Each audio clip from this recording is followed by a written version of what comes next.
Welcome to Man Does Tech, where I solve the problems you didn't even know you had. In this video, I will explain how to use the sphere grid in Final Fantasy X. The sphere grid is a unique and powerful system for character progression.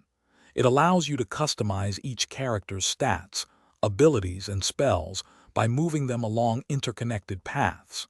As you progress through the game, your characters will earn sphere levels, which are essential for navigating this intricate grid and making them stronger. To master the sphere grid, you need to understand the different sphere types.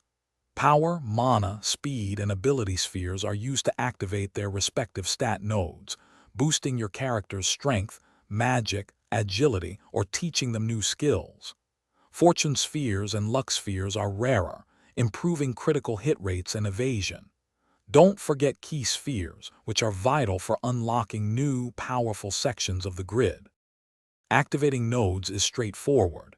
Simply use the correct sphere type on an empty node to gain its benefits. For example, a power sphere activates a strength node.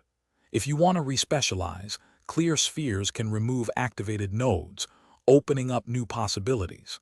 Friend spheres are incredibly useful, allowing one character to instantly jump to another character's current position on the grid, fostering unique party synergies.